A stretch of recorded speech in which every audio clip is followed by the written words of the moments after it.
Ever feel like you're just drowning in stuff? Yeah, or like your to-do list is a mile long and it never gets any shorter.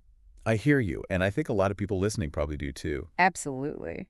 So today we're going to dive into minimalism, Yeah. this idea of living with less stuff so you can actually get more out of life. More meaning, more purpose, more joy. More time, even. Exactly. So if you've ever just looked around your house or at your calendar and thought, there has to be a simpler way, well, you're in the right place. This works for you. We're going to break down what minimalism really means and how to actually make it work for you in your everyday life. Not just some abstract concept, Yeah.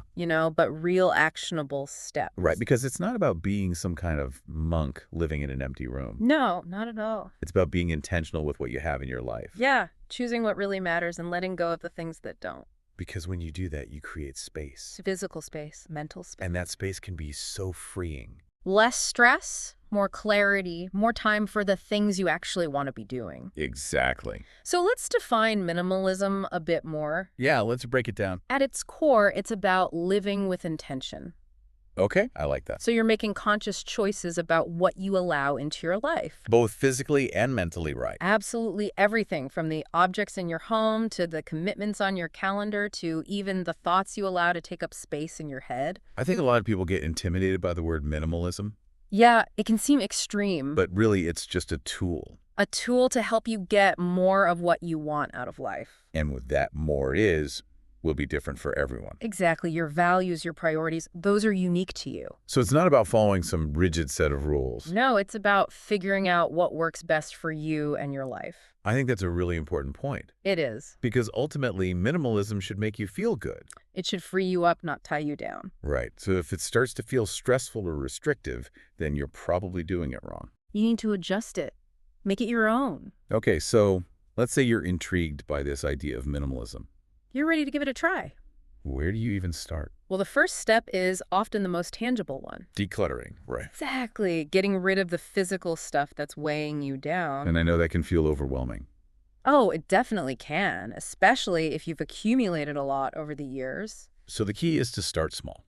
Pick one area, maybe a drawer, a shelf, a corner of a room, and just focus on that. Okay, so you've picked your spot. Now what? Now you have to go through everything in that space. And ask yourself one key question. What's the question? Does this add value to my life? You be honest with yourself. Really honest, because sometimes we hold on to things for sentimental reasons or because we think we should. Or because we spent money on it and feel guilty getting rid of it. But if it's just taking up space and not bringing you joy or serving a real purpose, then it's okay to let it go. Okay, so you've gone through your stuff and made some tough decisions. Now you've got a pile of things to get rid of. What do you do with it all? Well, if it's in good condition, you can donate it. There are so many charities that would be thrilled to have your gently used items. Or you could try selling it online or at a consignment shop. Yeah, turn that clutter into cash. And anything that's broken or unusable. Recycle it if possible, otherwise dispose of it responsibly. So decluttering your physical space is a great first step. It really is, and it can have a ripple effect on other areas of your life. Because when your surroundings are more peaceful and organized, it's easier to think clearly, to feel calmer, to be more productive. Okay, so what's step 2 on this minimalist journey? Well, it's time to look at your schedule. Because minimalism isn't just about stuff. Right. It's also about how you spend your time, your energy, your attention. So go through your calendar. And look at all your commitments. All those meetings, appointments, social events, errands. Are they all truly necessary? Are they aligned with your values and priorities? Or are you doing some of them out of obligation or habit?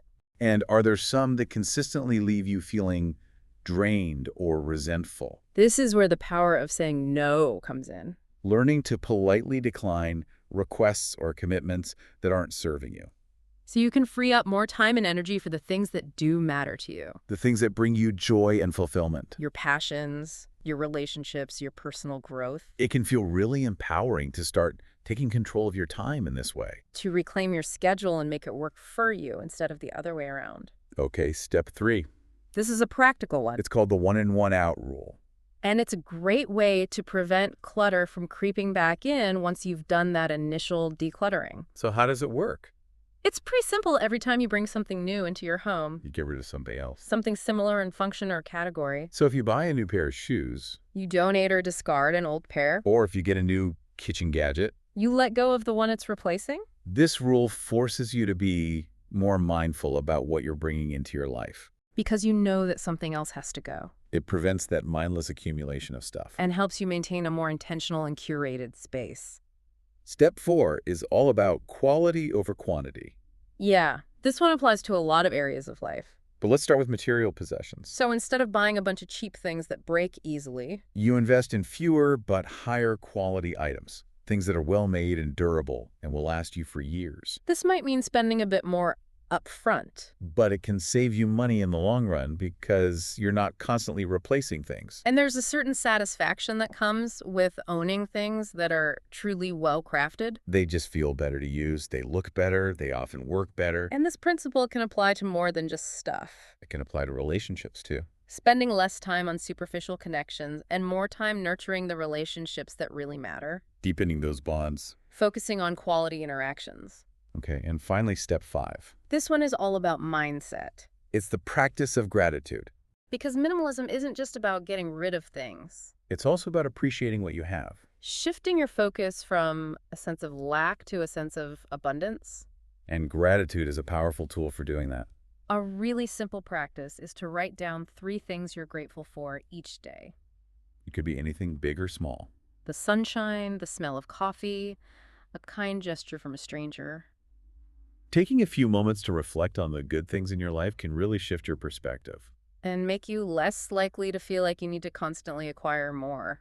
because you already have so much to be thankful for. Exactly. So to bring all this to life, let's hear about Sarah. Sarah is a mom who is feeling completely overwhelmed. By her stuff, by her schedule, by everything. Her house was cluttered, her calendar was packed, and she was constantly feeling stressed and exhausted. So she decided to give minimalism a try. And she started by decluttering her home. One room at a time. She got rid of clothes. She never wore toys. Her kids had outgrown kitchen gadgets she'd never used. And she was surprised by how much she was able to let go of without even missing it. Then she took a look at her schedule. And started saying no to commitments that weren't truly important to her. She dropped a volunteer position she wasn't enjoying anymore. And she started delegating some tasks at work. She also implemented that one in, one out rule for her family.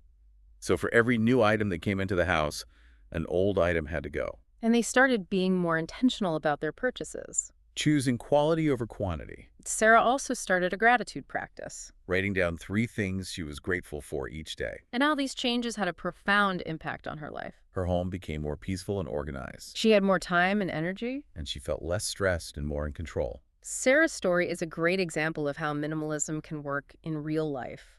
It doesn't have to be drastic or extreme. It's about making small changes that add up to big results.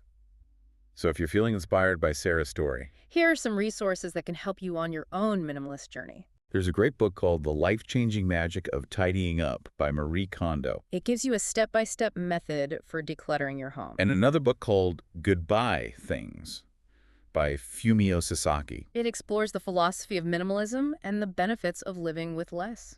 There are also some helpful apps. Like Declutter for organizing your belongings. And Notion for streamlining your schedule and to-do list. Even if you don't dive into books or apps, You can start small. spend 5 minutes each day decluttering a drawer or writing down what you're grateful for. Every little bit adds up.